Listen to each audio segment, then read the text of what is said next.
자, 이거는 이제 10번 문제 분석해 보겠습니다. SQL문을 제가 그냥, 아무거나 그냥 코드를 스크랩을 제가 해서 가져온 건데, 핵심 부분만 설명을 드리는 게 좋을 것 같아서, 정답에 관련된 부분만 설명드릴게요. 일단은 여러분들이 알고 계셔야 되는 게, 지금 여기 이게 블랭크가 돼 있고, 1번 자리, 그 다음 select라고 하는 키워드가 등장했죠. 네. 그리고 여기 검색을 할 대상을 보면은 emp 넘버, ename, a.작, 이렇게 표시가 되어 있는데, 이거를 여러분들이 좀 알고 계셔야 되는 게, 이게 뭔 개념이냐면은, 별명을 붙인다라고 보통 해석을 하거든요. 좀 설명을 드릴게요. 자, 제가 확대를 해서 좀 설명드리겠습니다. 원래 이제 데이터베이스에서, as라고 하는 키워드가 등장을 해요. 네. 이게 보통 이제 as 한 다음에 select 이렇게도 이렇게 같이 쓰이는 경우가 자주 있다고 하는데, 한마디로 as가 이제 별명 붙이기, 이거를 일단 기억하시면 좋을 것 같아요. 왜 그러냐면은 배경을 설명드릴게요. 원래는 이제 원본 테이블을 설계하는, 당연히 이제 개발자 입장에서는 테이블 설계할 때 어떻게 합니까? 영어 단어로 필드를 만들거든요. 네. 근데 이게 원칙상 영어 단어로 만드는 게 원래 맞아요. 한글을 사용하면 안 된다고 얘기하거든요. 이 이유는 왜 그러냐면, 이제 원론적인 얘기로 가서 보면, 컴퓨터가 어디서 시작했습니까? 예, 기본적으로 컴퓨터는 미국에서 시작한 거죠. 그러니까 당연히 미국에서 시작을 했고, 그 다음에 실질적으로 우리가 데이터베이스라는 거를 원래 테이블을 설계하면 기본적으로 다른 개발 툴 환경하고 이게 연동을 해야 되잖아요. 예. 예를 들어서 DB하고 자바를 연동을 한다. 아니면 자바 코드랑 자바 코드로 작성한 프로그램과 연동을 한다.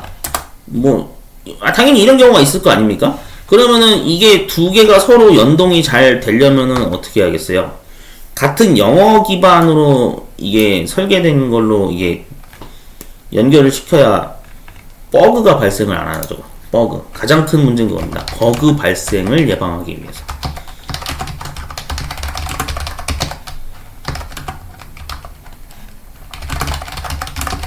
네. 이 이유가 가장 큰 이유라고 보시면 됩니다. 호환이 서로 잘 돼야 되거든요. 이게 만약에 한글을 사용해버리면은 버그 발생이 돼버려요. 제가 듣기로는 그렇게 들었어요. 예전에 저도 배울 때 영어 단어로 기본적으로 필드를 만들자라고 그렇게 업계에서는 약속이 돼 있다라고 규칙이 정해져 있다고 합니다. 이거는 현직에 일하시는 분들이 더 잘 아시겠죠. 자, 그래서 실제 원문은 영어 단어가 맞다 이거죠. 자, 그럼 예를 들어서 여기 표를 하나 제가 만들어 볼게요. 그냥 임의로. 자, 예를 들어서 이런 겁니다. name. 자, 그 다음에 area. 네. 그 다음에 또 뭐가 있나? 예를 들어서, 뭐로 할까? 이 두 개? 세 개? 세 개 정도 하나 할까요? 네. 뭐가 되려나? hire date. 이렇게 됐다고 해보죠. 자, 그러면 이런 표가 있다라고 했을 때, 이게 여기에 이제 당연히 명단이 있겠죠. 김땡땡, 이땡땡, 박땡땡.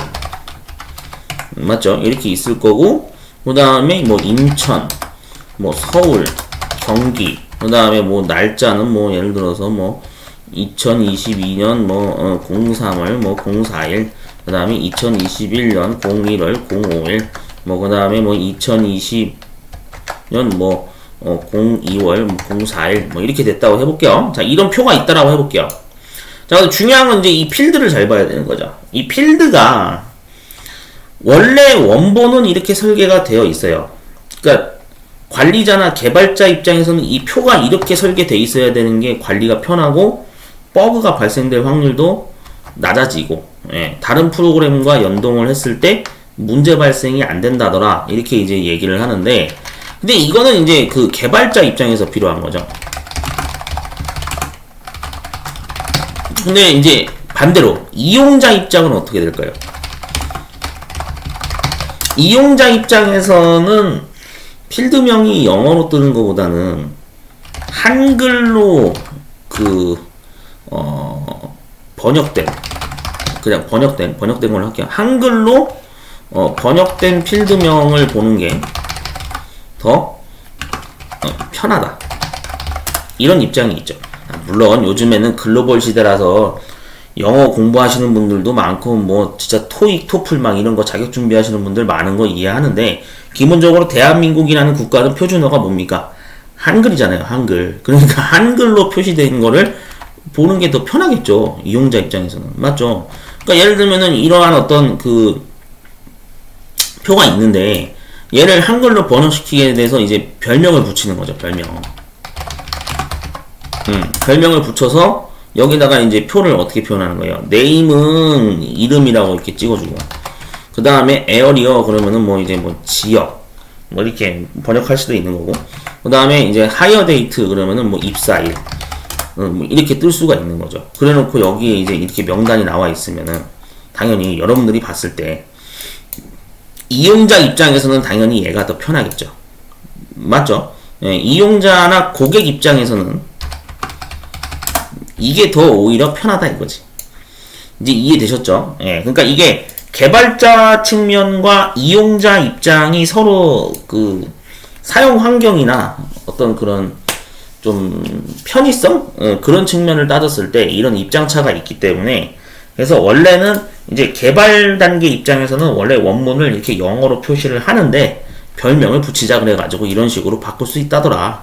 그 역할을 하는 게 바로 이 as라는 명령어의 역할이라고 보시면 되는 겁니다. 이제 이해되셨죠? 이 키워드를 쓰게 되는 배경이 이렇다라고 보시면 돼요. 그 다음에 또 보면은 where라고 하는 키워드가 이제 등장을 했는데, where 같은 경우에는 여기도 지금 보셨다시피 막 비교식 뭐 크다 작다 이런 게 등장하죠. 여러분들 원래 엑셀에서는 원래 이제 같은 맥락으로 쓰는 게 if 함수라고 하는 게 존재하는데, 얘가 이제 비교 역할을 하는 게 등장하죠. 맞죠? 그래서 이제 데이터베이스에서도 이제 표준으로 쓰는 게 where라고 하는 게 이제 같은 역할을 합니다. 비교식을 이제 사용하는 거죠. 그래서 원래 기본기로 좀 돌아가서 좀 설명을 드리자면 이제 이런 거죠. 자, 처음에 뭐 이런 부등호가 나올 수도 있겠죠, where에서. 네, 그래서 우리가 뭐 이상, 맞죠? 같은 말로 하면은 뭐 크거나 같다 이렇게도 해석이 되죠. 자, 그 다음에 이것도 있죠. 이하가 되겠죠. 작거나 같다. 자, 그 다음에 얘가 이제 또 있죠. 초과가 되겠죠. 크다라고 해석이 되죠. 자, 그 다음에 이거가 있죠.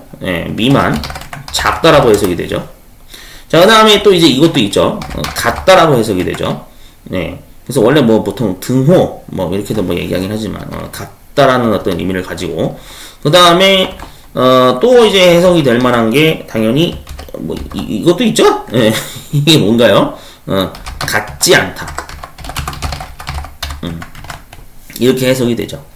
네, 이런 어떤 부등호를 쓰는 게 이 where 단계에서 사용을 한다더라를 알고 계셔야겠죠. 제가 왜 이거를 쭉 이렇게 이거 뭐 기본적인 건데 이런 걸 왜 굳이 얘기합니까? 라고 하시는 분들이 있을 수 있겠지만, 처음 준비하는 분들 입장에서는 이 내용이 분명히 필요할 거라는 생각이 들어서 쭉 언급을 한 겁니다. 솔직히 여러분들 컴퓨터 활용 능력 시험 준비하시는 분들 많은데, 그럼 이런 거 당연히 공부하셨을 거 아니에요, 처음에. 지금 데이터베이스니까 어쨌든 같은 맥락의 데이터베이스 프로그램을 언급하는 부분이기 때문에 이 부분도 제가 쭉 나열해서 한번 설명을 드린 겁니다. 참고하시면 될 것 같아요. 이게 바로 where 비교식에서 사용되는 구조라고 보시면 됩니다. 자, 그렇게 해서 여기 지금 나와 있는 코드의 각각의 블랭크 자리는 1번은 as, 2번은 where가 정답이라더라. 이거를 참고하시면 되겠습니다. 자, 그래서 정리를 잘 해주시면 될 것 같아요.